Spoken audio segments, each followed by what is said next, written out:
Hey, what's up, y'all? Uh, Jeremy Aldridge. Welcome to Pistons and Politics, the intersection of motor and state. We are trying this a second time, trying to get Brian in here with me and keep our sound. Okay, that looks like that's working. So maybe he'll come in. Let's see. I'm gonna go ahead and tag him right now, and we'll see if he can accept. There we I hear go. you this time. You hear me? I can hear you. Hey, there we go. Hey, hey. So the second time is the charm. Will it work this way though? Don't know. I'm Let's not find out. sure if it, I think we're probably sideways for everybody, but maybe. All right, let's go back this way then. We'll just see. I don't know. We'll get our fat heads working, right? We'll Sure. get them filling up the whole screen. All right, right. But I am glad I can. I'm glad I can hear you. So, I welcomed everybody on and gave them our amazing title. Yes. So we haven't spoken actually in a little bit. So how was your spring break, Bri?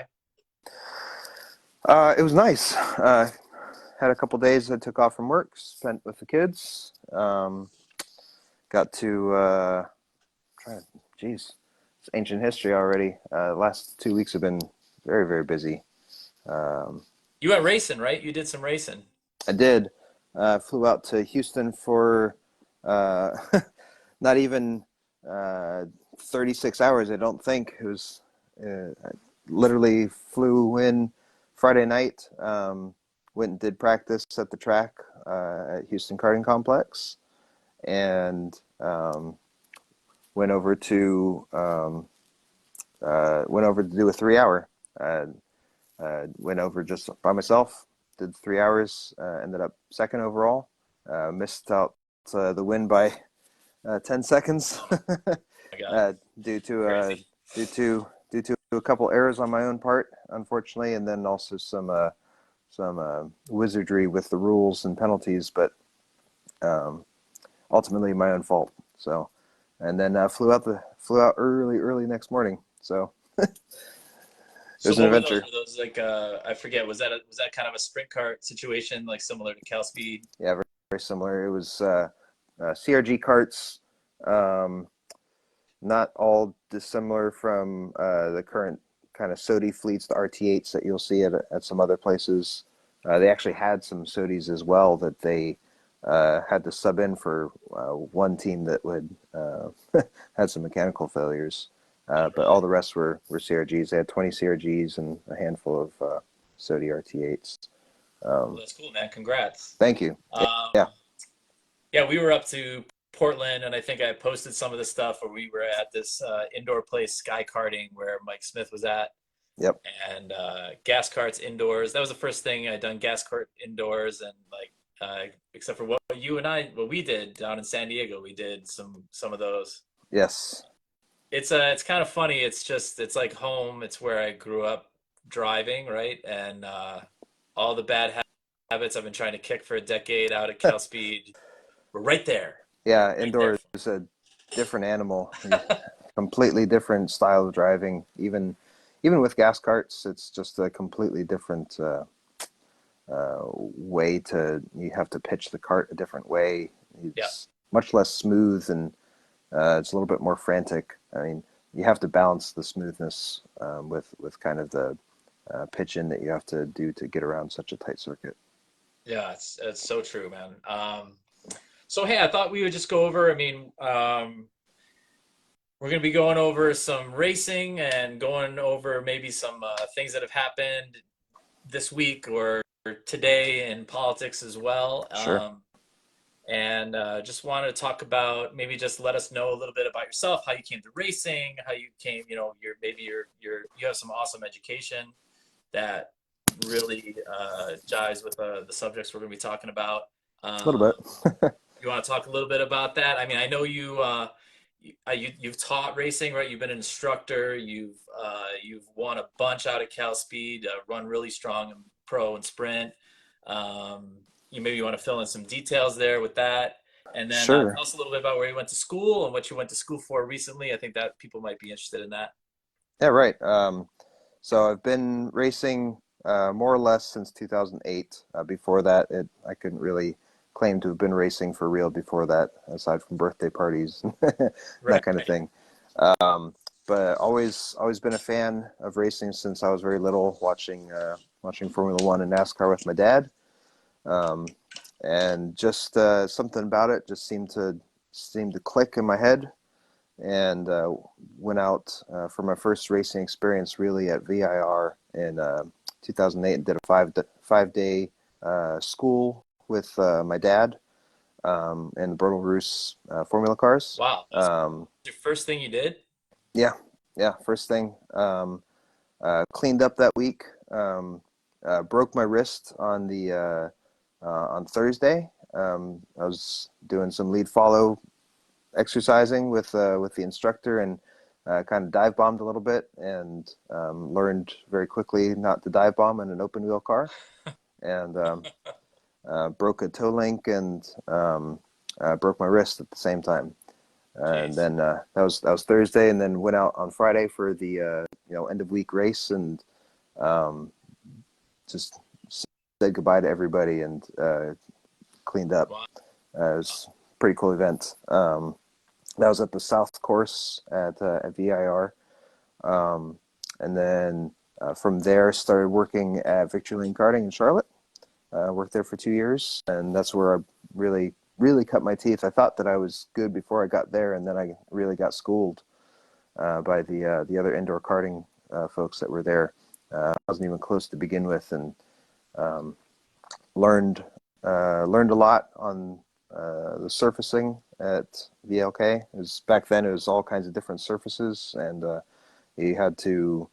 Some of the best drivers I've ever raced with were actually out there, and that really kind of got me ready to come out west.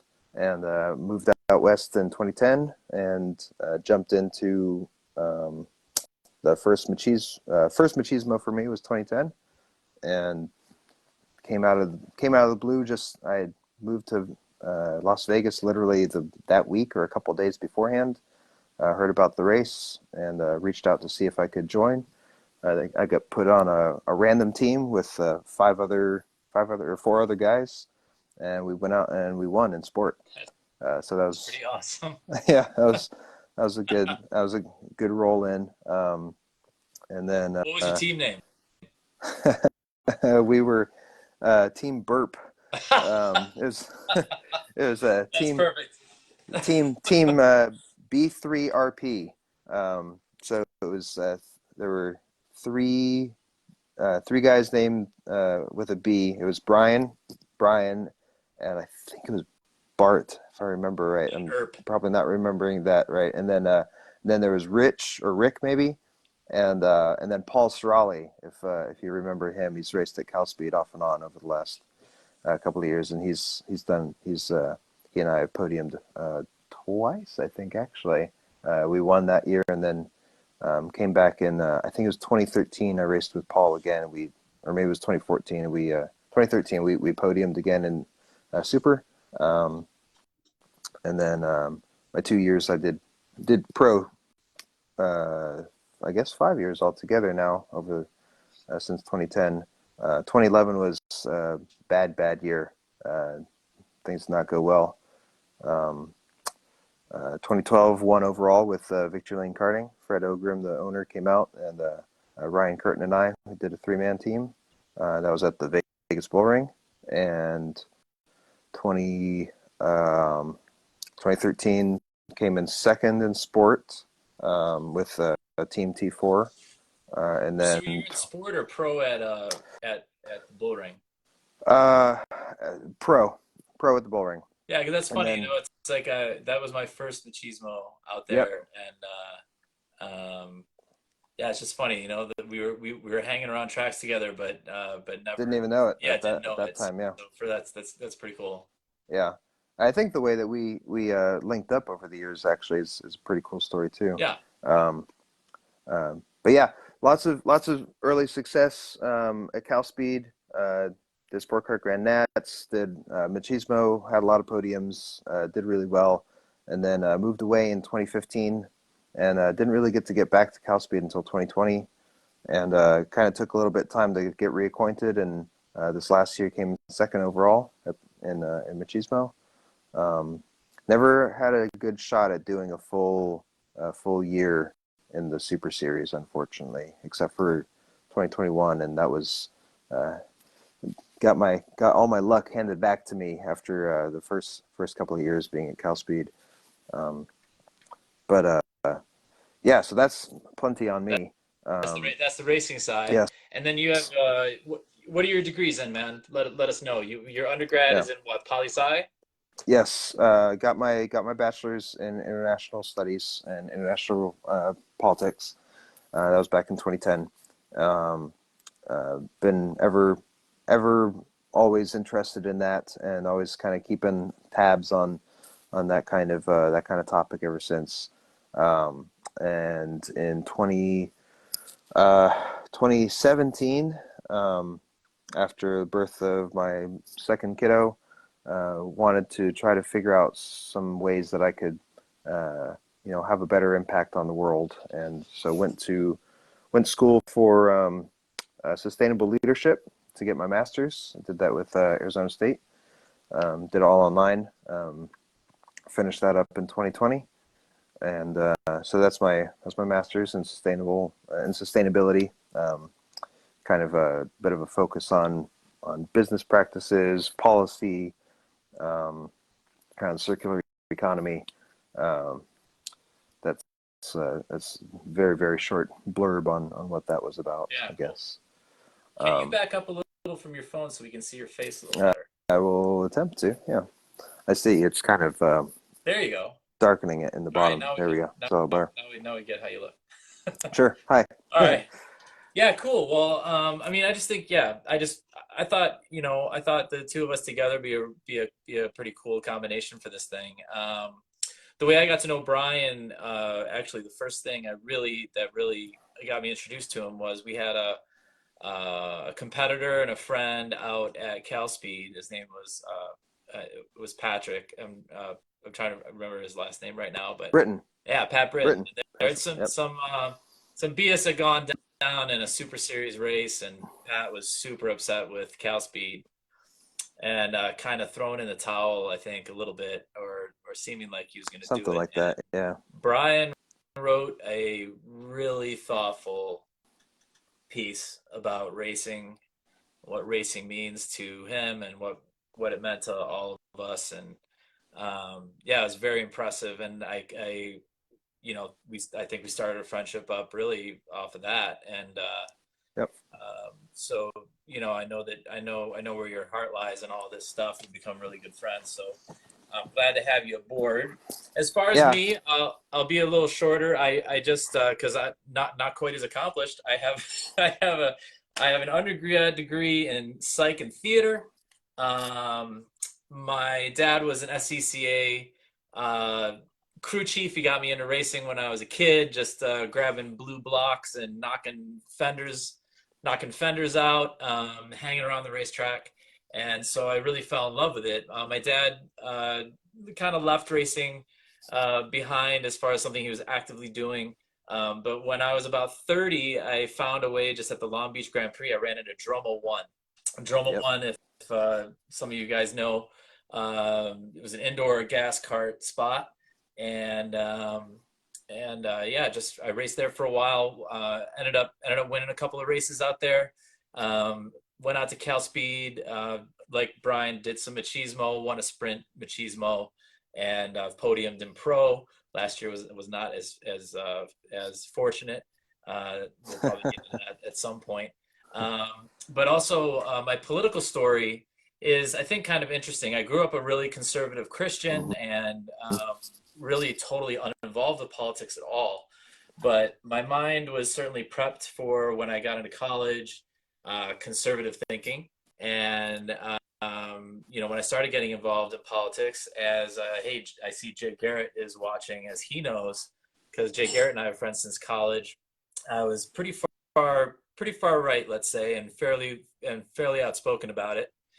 And but I've had a major kind of evolution over time, and I've been very active on some different campaigns. The first campaign I was ever active on was the John McCain campaign. Uh, Convinced a lot of my friends that were Democrats to move over and vote in the California primary for John McCain, trying to stop Bush at the time. But I thought McCain was a really great candidate, and I still admire him quite a bit, even though I don't agree with his party or where it is right now.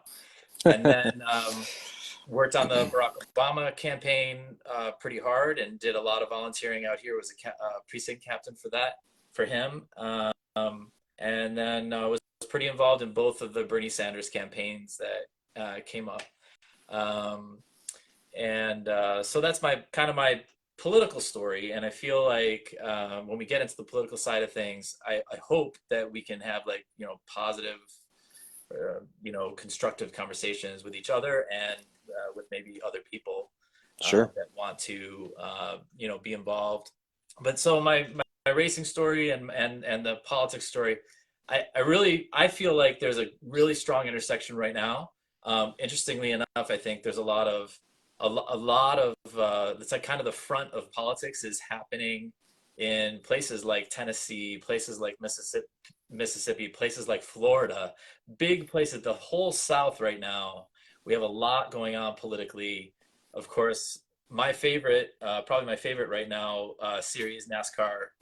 Born there, born and bred, and it's there's a lot happening. I think with the intersection of that, as well as world politics and what's going on with the environment, all these things. So hopefully you guys, find some of that interesting.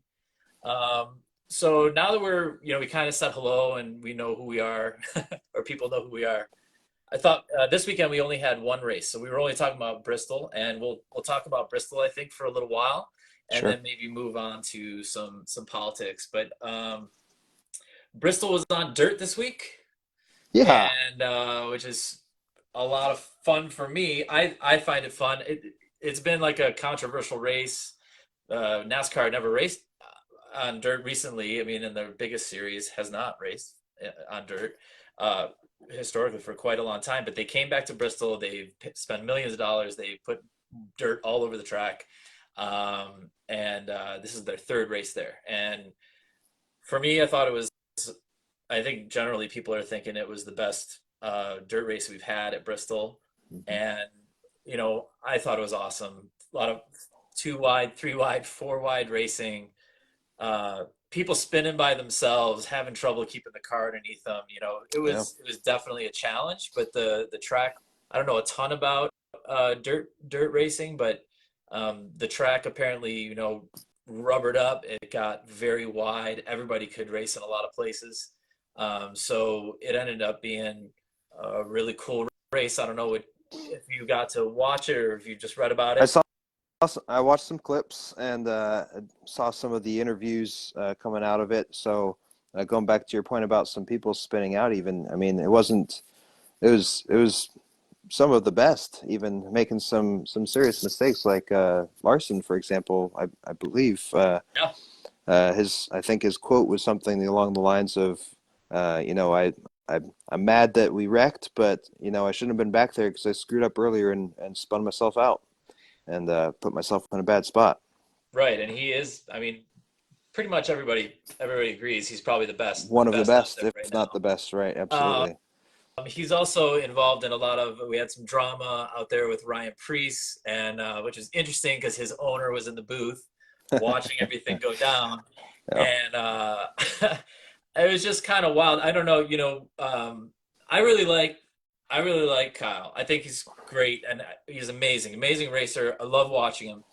I saw somebody online describe him today as like he's a sweetheart in front of the microphone, and he's the devil when he's behind the wheel. And I feel like over time, I would I, almost say the opposite, right? oh yeah, I know.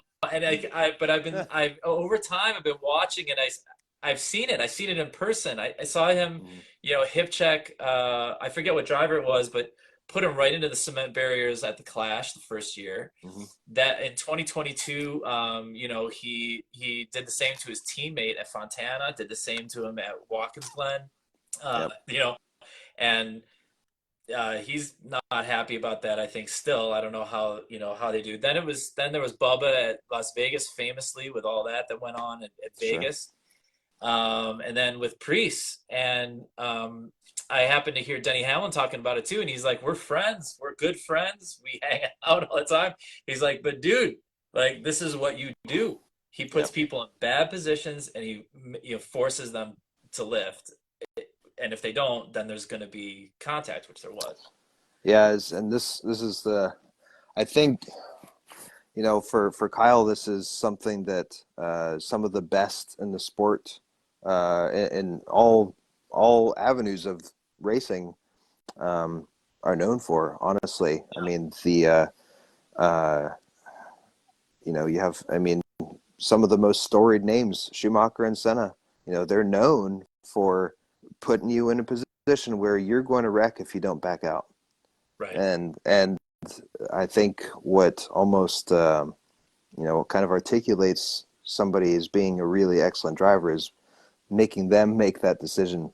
As opposed to there's been plenty of times when Kyle has just wrecked people and put people into the fence, and but there's also been plenty of times where he has just gotten them to have to make that decision and either back out or create an incident.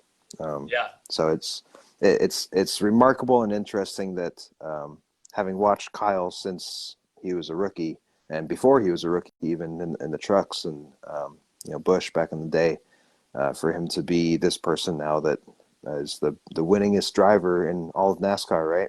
yeah, Um, Across all three series, uh, it is very funny, kind of to watch him be, like you said, the angel in the booth, I guess, because behind the mic, if it's just an interview after a race, not an angel. But if he's in the booth, it's a completely different person, and I think you see that with most drivers yeah. really. But some Well, of the top guys are, um, they have a habit of not always being sweet angels everywhere they go. sure. Well, and then the thing that was interesting, I think, or most interesting, is that recently, if you haven't been watching NASCAR or whatever, there's been a lot of issues with a lot of rules issues, a Yeah, lot of things where NASCAR is finding themselves in weird positions about having to make calls and so on and so forth. So I'm watching the race, and this happened. Priest got put into the wall mm-hmm. by Larson, right? And they had his radio on, Yeah, and on the radio, him and his crew chief are talking about it, and they're saying, "We're gonna go ruin this guy's day, right? When we get back to him, his day's over. yep. We're not messing around. His day is gonna be over." Planned And about an retaliation. hour later, they got together they were in the same part of the track, and Priest did exactly the same. He just let himself roll him up into the Yep. wall. And then the interesting thing that I saw as well, just being a Bubba Wallace fan and remembering very vividly what happened between the two of them. Uh, so he gets put into the wall, and then Priest gets off of him, and Larson just turns right down into him and tries to hook him, Yeah. but he didn't. He didn't succeed, but he tried. And then he gets out of the car and he's like, "Yeah, the car broke, blah blah." Like the same thing that the exact Right. same thing that Bubba said. I mean, these guys have been racing Uh-huh. together for 20 years. They know what to say when they get out of the car, right? So, Sure. and then Priest was like, "I'm not a dirt racer. I don't know what I'm doing. I was just trying." And blah, blah. Yep. Okay, so they say this, and it's Yep. very interesting because Denny Hamlin, in the 11, which is he actually got on his podcast, right? Right. Like 2 weeks ago or whatever, after he had gotten into Ross Chastain, and they'd Sure. had a feud all last year, and he got onto his podcast and he goes, "Yeah, I let the wheel go. I put him in the wall. That's what I did. We talked afterwards. It's over." But the fact that they admitted it put NASCAR in the position where they Yeah. had to penalize him. Yeah. And then just recently he had his appeal and he said, "I gave 35 videos of drivers getting out of their car and saying I I took them out Yep. who never got penalties, right?" Yep.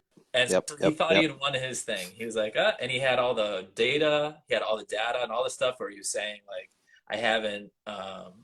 It shows that I actually didn't let go of the wheel. Like, he was kind of speaking out of, he didn't let go of the wheel, but he didn't lift either, right? Yeah, So right, we both know what happens there. right. And he didn't let go of the wheel. He didn't do that, but he just let it. He made Chastain make the choice. Are you going to lift? Are you going to get out of the way? You see me coming. Mhm. And he thought he had won the. He thought by the way the whole thing went, he had won the appeal, and he came back in. And no, he had lost it still. So they took 25 championship points away from him and like $75,000. I forget how much Yeah, money. right, right. But it's so interesting, like this sport, in most places, right, where we race, and I think in almost all series, you have officials that make calls, Right. right? Is that right? Sure. I Sure. think that's Yeah, right. absolutely. You and I had discussed this previously, and I can't remember exactly how we phrased it, but you have these standards at, go-karting facilities Right. that are being adhered to, and that have better consistency than these national series. And it always comes back down to the damn consistency. Um, and it's not just NASCAR either, for that matter. I think it seems like there's I don't know how to phrase it. There's a rash almost of poor consistency across some of the top tiers of motorsport right now, and you see it in F1 in slightly different ways. You don't have quite the same um, uh, situations where you have cars or you have drivers that are attempting to take each other out, or like pretending that the car broke, or you don't have these situations quite the same in Formula One. But you do have situations where the officiating is not adding up, where you have the officials that are making different calls at different weekends for different drivers, and the fans. I think the fans are smart enough to really, respond to this in a way that's maybe you wouldn't have seen several years ago. Several years ago, this either wouldn't be happening. I think part of this is actually because there's so much viz on these sports now, Right. where the officials are constantly in this kind of up and down of like, am I supposed to make this fun to watch, or am I supposed to be treating this like a professional sport? Because you have a very similar situation with Aston Martin and Alonso a couple of weekends ago at Saudi Arabia, when they tried to take his podium away Right. because they had given him a penalty. He came in to serve the penalty, and they touched the car. They put the front end jack under the front wing, Yeah. and they did not lift it, but they put it under in preparation to lift the car. And 5 seconds goes by, they lift the car, they do their stop, he drives out, everything's great. Okay, 35 laps more left of racing. At no point do they even mention that there's an issue until the race is already over, the podium's already happened, and then they serve a penalty for 10 seconds to Alonso for having the team touch the car. Aston Martin was ready immediately, just like Denny, with 7 examples of teams that had put the front end jack underneath the wing without lifting the car, without any penalties in the past. And so the FIA had huge egg on its face, and all the fans worldwide kind of reacted It uh, was in like a an similar instant way, thing, saying like, right? yeah, it's like they say, Alonso, you lost your penalty, or you lost your podium, and then Aston says, you guys are full of crap, and then George leaves the track with the trophy, but not on the podium, and then he has to give the trophy back to Alonso Did he because mail it? What did he do? within the same, I think I don't know if he mailed it or if he brought it to the next race, but like, the FIA had to do a flip flop all in the space of like 6 hours, and meanwhile you know you have a situation where in this case Alonso got the podium back, got the trophy back, but There's no reason that the FAA had to wait until after the race was over for them to pursue this penalty. And second of all, uh, they don't know their own damn rules apparently, or they're not enforcing them in a consistent Right. way. It always comes back to the consistency. Well, and it's kind of funny. I'm just thinking, we're almost 35 minutes in, and I don't know if we'll transition fully over to the politics right now, but it's something that kind of occurs to me that didn't occur to me in prep about this. There's this conflict between entertainment and racing. You have these kind of competing things, right? You have entertainment, but you have the rules, or you're trying to formulate a way where you're going to create the entertainment, right? You Yeah, don't want to be the WWF. You don't want to do that. But yeah, but you do want to create rules where things are going to be fair enough and exciting enough, and you're trying to do that, and it's harder and harder and harder to get people excited about racing or any sport. Everything has to be, within a point or whatever. It seems. And then at the same time, I don't know if this is going to ring true, but in politics, right? We right now what we have is candidates and people that are not interested very much, it doesn't seem, in governance, right? They're also into entertainment. it's They're its own form of also into, infotainment. Yep, yeah, absolutely. there's, and you have to win elections, right? You have Yep, to get people interested in what you're doing. You have to get that fuel and that support behind you, of course. yep. But it seems like there's a plague all the way around, whether it's sporting or whether it's political. It's kind of a societal thing where I we're looking for clicks, views, it's contribution, the right? epidemic of mainstream media and social media uh, capitalizing on uh, systems that were not or ever originally designed for capitalization. You know, Right. you have politics, which is the you know um, a grouping of several blood-sucking creatures, right? Um, Yes, I kid. yes. Politics. You have politics, which is supposed to be, like you said, governance. We're figuring out how a society is supposed to work within itself.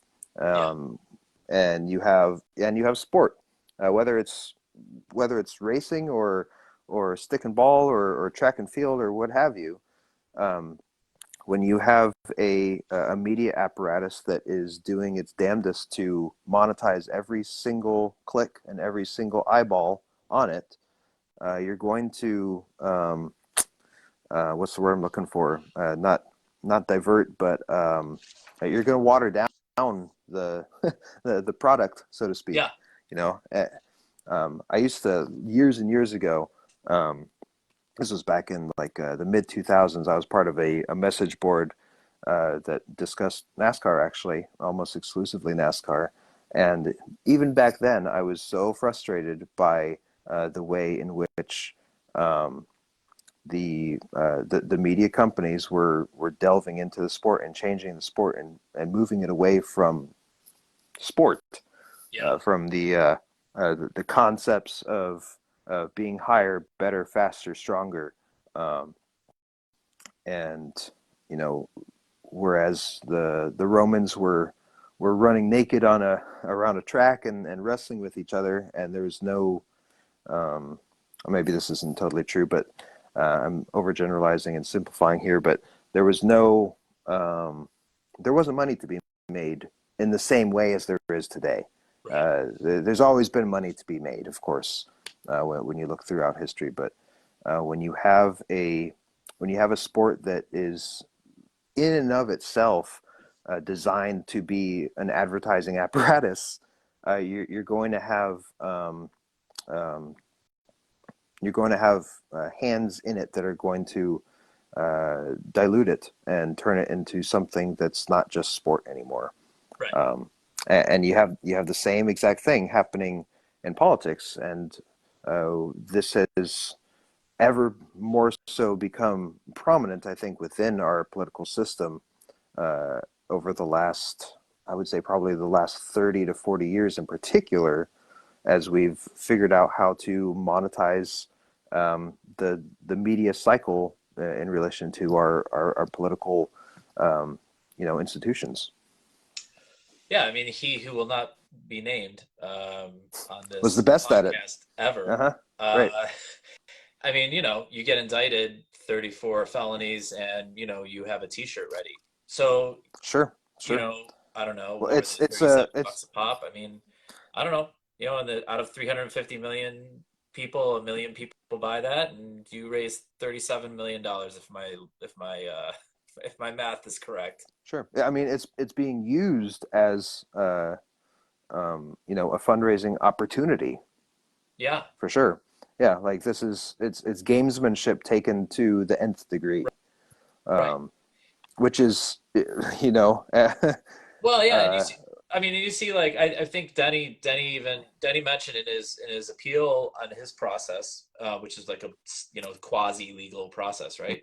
mhm. He mentioned in his appeal, he was like, "Hey, you guys are advertising on this, Right, like, right. so That's you're gonna penalize me?" And like you said, hey guys, self police, and yeah. so I'm self policing, like you told me to do, and now you're gonna penalize me for self policing because I said I self policed. And So they've done the same thing with your boy Bubba. right, yeah, they suspended him, and the very race I would have been if I was him, man.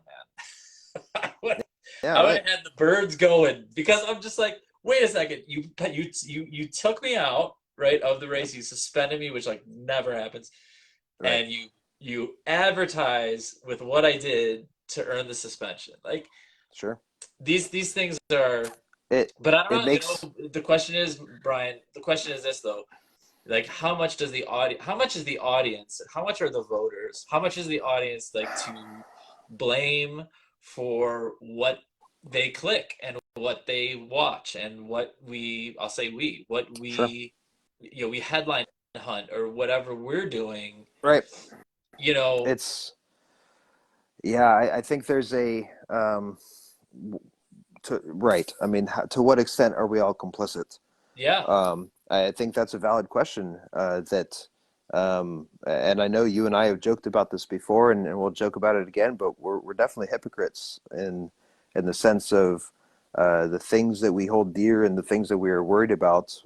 Meanwhile, we're enjoying this gas guzzling, circus on wheels, and I, I I try to make sure that I can sleep at night by remembering that you have to find some enjoyment along the way to the highway to hell, or however you want to phrase it. yeah, Um, but the I when you come down to it, I think it's definitely it's a chicken or the egg kind of situation where where does the um, how much is it the chicken producing the thing that we're all chasing and we're trying to watch, right, and how much is the egg, sprouting from the egg, or how much is the chick coming out of the egg and going to see it. right. It's That's a terrible analogy. I've really wrecked that We're metaphor, gonna go but back. We're gonna watch this again, and we'll figure it yeah, right. But out. the So to my point is, where does one end and the other begin? I don't know that any any person could put their finger on it, of yeah, course. well, so I thought maybe we've got just about 15 minutes left. Okay. We have a little. I mean, there's a little news. There's a little political news going on this past few weeks. But one of Only the things that always. I thought maybe a kind of an interesting transition, and I mentioned it to you, is that we were in Bristol, Tennessee, right? We were in Bristol this weekend. Sure. NASCAR was there, Yes. and it's been all over the news that after the not the mass shooting we had today, Right. Yeah. but the Yeah. one we had the other Right. day, um, they had a reaction to that in Tennessee. There's some people there that are looking to have some reform of gun laws in the country. Hmm. They did break not laws. They broke rules of the Tennessee House, and Right. they were involved in a Expelled. protest. Sure. And they removed. I guess I got the names here: Representative Justin Jones, and Representative Justin Pearson. two young black politicians that are in the House there in Tennessee. Yeah, There was there's also a white representative, a female representative that participated in uh, the same action, and she was not removed sure. from the body. But Yeah. today they voted to reappoint one of them back It's to, Mr. Jones, if I yeah, remember right. Yeah. he Hmm. was voted to go back in. And so he'll be there kind of to talk about these things. Now, I don't know what your background is with um, I honestly have no idea what your positionality is on guns or weapons or anything. I know you have a military background. Hmm. Um, I myself am a supporter of the Second Amendment. I have uh, some friends who have kind of convinced me of the value of it. I have some Native American acquaintances whose experiences in being disarmed were awful at the Sure. hands of the United States government. Um, I understand that, I think I understand somewhat that side of things.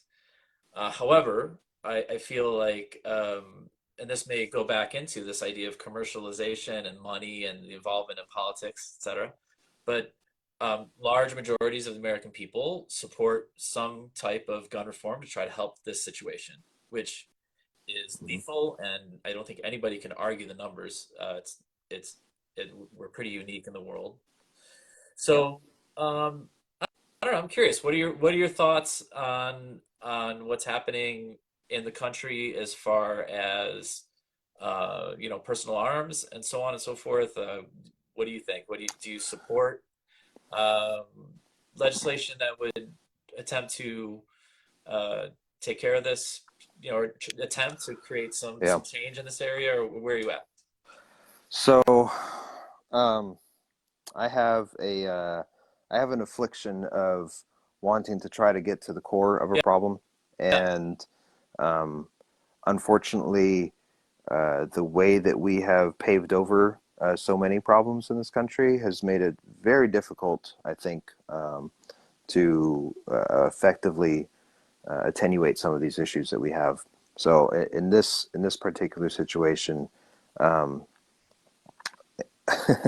on a larger scale, the amendments that we have, the Bill of Rights, and the way that our Constitution is designed, um, it's an old document, and I'm gonna go all the way down to the very most basic discussion point, I guess, of um, how do we how do we address amendments? How do we address constitutional um, maladies, for lack of a better term, that need to be fixed when you have a political system that is absolutely determined to be uh, diametrically opposed forever and stuck right. in that polarity um, problem. Uh, so when it comes to guns, I own a couple guns.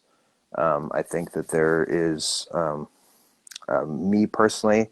Uh, I appreciate having them for a certain sense of safety. Um, However, I have, aside from practicing with them at the range once, I've never used them. Um, I think that there is a very uh, there's a very legitimate argument to be had of wanting to maintain a sense of safety in your home. Yeah, Um, I don't think that most of um, because we have such a number of guns in this country, and because we have such a number of different crises that come about because of the people associated with them. Uh, I don't feel like almost any of the measures that we have tried to put forth for what we commonly refer to as common sense gun reform, I don't know to what extent they would really solve some of these problems. Um, I'd like to think that if we could have a uh, universal background check universal bump stock removal, universal or bump stock ban, assault weapons ban. We have seen examples of this work in other countries. Right. Australia being a wonderful case study of this. I think that's a very common case study that that the folks will refer to, where they had a number of mass shootings, and the country decided holistically, we're getting rid of the damn things, and people turned them in. Not everybody willingly, but they were largely removed from the collective consciousness, and they've not had any real situations since. Um, we have I can't remember what the number is. It's some absurd, 10 times as many guns as there are people in the Well, country, or some no, we have, insane thing, right? yeah, I think it's something. I mean, we have 350 million people approximately, right? And Right. I think we have more. I know this for sure. We have more than one gun per person. So Yeah, I don't know what the numbers are. Maybe I'm so let's say going too 300 and grand. let's say 375 million. Right, doesn't matter even. Doesn't How matter. many I of mean, the right? We're over one per, and we're swimming. yeah, right. When you have that number, and when you have once again so many systems put in place to keep those guns out there, Yeah. um, like, do any of these pieces of legislation that we're talking about, um, I, I I would love for them to have an effect, but I worry that we're not. Pardon me. Okay. We're not talking about the bigger problem, and um, unfortunately, that's a problem that we might never get to, and we probably it's institutional to the extent of, like, how do we modify the Second Amendment, or how do we even talk about the possibility of modifying the Second Amendment insofar as how it applies to today, Right. because we're talking about a piece of legislation that was written back in the 1700s, and while the founders of our country were brilliant and educated, and had lots of foresight, we're almost 300 years on, or 250, whatever, Yeah. and they built within the Constitution methodologies and or not methodologies, excuse me, but methods to change, Right. It's supposed to be to update it. adaptable. It's not a Bible, Right. right? It's not the Bible. And the people that created this are people, and I think that um, every time that we start talking about how are we going to modify, how are we going to change these rules, there's such a clamoring for um, the slippery slope argument of, once we start messing with this amendment, we're going to throw the whole book out. And I don't think I think that's disingenuous in terms of the how we can operate within the Constitution, and I think it's disingenuous as well to um, ignore the problem, ignore literally children dying every day, and I think I think it is truly disrespectful in that regard. Well, Um, yeah. Well, I've got just a few ideas. Like I posted something today just saying, like, when are we going to apply reason to this issue? Like, sure, this is a devastating, deadly issue in the country. I don't know that anyone would disagree with that. it's And literally the leading cause of death of minors. there you go. So this is, that's I think a reasonable person could say that's a problem. Sure. And we could look at the number of mass shootings that are happening and so on and so forth. And if people were, I think if especially our political reps were interested in solving a problem, there's ways to attempt to solve the problem. Like Yeah. you mentioned, there's many underlying things. What have we got? We've got poverty, we've got stress, anxiety, mental illness. We've got all kinds of things, and then we throw weapons into the same thing. Now, can we address everything all at once? Can we do everything? No, it's not going to happen. Right. Nothing is going to be the quote unquote, not to be, no pun intended, the magic bullet, right? That's going to Yeah. stop Right. everything. We've got Right. 375 million guns, and we've got all kinds of folks having all kinds of different issues, all over the place. But what I would advocate for is just for there to be a reasonable conversation between gun people. I've many friends of mine like you yourself that own guns, people that are gun enthusiasts, um, and let's say folks like me. I'm not interested in guns. I hope I don't have to be interested in guns, but I may at some point. Um, but I've been around, plenty of violence and plenty of places that I've worked and lived. Um, and I just think that, there is some evidence that restricting certain types of gun sales, putting license agreements, training responsibility, these things can Yeah. reduce the Yeah. problems. I And then you have I agree. like this, like kind of the same way we talk about, COVID, right? Where you said, okay, at first everyone thought this is the magic bullet. You get the shot, you can't get it, you can't give it, you can't do it. You did it, you're scot-free. And we discovered, well, no, that wasn't exactly right. It gives you a certain measure of protection, but doesn't give you 100% protection. But I think the reasonable mind then says, okay, well, I think I would like to have some protection. And that's where I feel like we should be moving towards in this gun conversation is like, if this slice of Swiss cheese doesn't get it, then maybe this slice of Swiss cheese does. And then maybe we can Right. invest in some mental health in our schools. And then maybe we can and like have that reasonable conversation where we don't get into emotions and beliefs because there's so much belief around guns. Like I see like just Yeah. belief. It's like it's a friend of mine today was talking about them like they're inanimate objects. However, they got to have that, like it's just this, I don't know, it's a lot of belief and a lot of emotion on all sides, right? For sure. But I do believe that, and of course there's emotion because people are losing their lives to random ridiculous ways, Yeah. that many could be prevented. So of course you're going to have emotion, but once we settle down and try to solve the problem, I really think that there is a way to make it better, and I hope that we can do that. Yeah.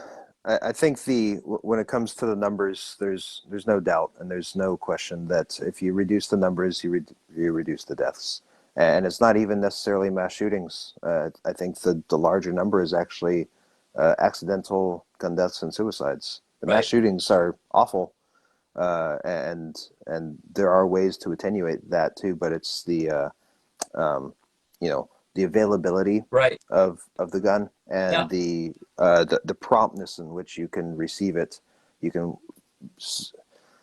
I've had this conversation with some fanatical gun Right. owners, and I'm sure you have as well, where uh, you say like, why can't there be a background check? Why can't there be a restriction on how long, or not a restriction, but I forget what, wait period, Right. after you purchase it, why do you need it right this minute? And invariably, every single person I've spoken to about this always says, well, in this case, in this state, in this store, and blah blah blah. And I say, you're right, that's the case in this state, in that store, and but what about in this state, in that store, and what are the rules there? Well, you don't know. Every damn state and every single damn store seems to have a different set of rules, and um, it's really difficult. And this goes back to the very deeper, larger problem that we can't solve. But like when you got 50 states in a country that has 350 million people, how do you make one rule that's actually going to stick, that is going to that our legislators are going to be able to enact, much less agree upon. Um, and I think the only way that you can go with that, unfortunately, is you got to go local, and you have to do it either at the city or the state level, and start working that way. And you know, trying to pull a bow on this, you look at the way that California has influenced the motor industry, Sure. and the way that we have, I say we, that California has changed the way Americans make cars and the way that the world makes cars to a certain extent. Um, Right. Detroit knows that they have to build their vehicles to a spec that is going to agree with California laws, because that Californian economy is is the ninth greatest economy in the world, right? Right. Something along those lines. Yeah. You start at the, unfortunately, I don't where my overinflated head is going, trying to solve the whole damn problem all at once. This is a situation where you got to start from the ground up, and I think that there's a lot of these problems that we have to start from the ground up, unfortunately, instead of from the top down, because our top down is fundamentally broke in a lot of ways. I think I agree with that. Well, we're just about out of time. I just feel like, having conversations. I hope, as we go forward, maybe we'll have, more people come in and talk with us, or people, contribute thoughts to the conversation. But I mean, Natasha loves to say, my wife, she loves to say, anything is possible inside of communication. And Sure. I would just love to see, um, rational discourse and come back to the forefront somehow. I don't know how that can happen, because it's just not as exciting as the other stuff, right? The real racing, the finishing under yellow is just not as exciting as the green white checker and 20 cars wrecking all over the place. So it is difficult. It's difficult, but I do hope that, just through some of the conversations we have, and hopefully we'll bring in some other people to, educate us and give us some more points of view, where that can happen, where we can Sure. have these rational conversations and maybe come up with some rational solutions, and enjoy the races along the way, like you said. Sounds good to me. All right, man. Well, hey, this is cool. Thanks so much. We're gonna archive this puppy. This is our soft open, like we said, to Pistons and Politics. Thanks for joining us, or for checking out this stream on YouTube, which we'll post later. And rock on, brother. We'll see you next week. Looking forward to it. Thanks. All right, man. Thanks so much. Good conversation. Talk to you soon. All right. Take care. All right, take care.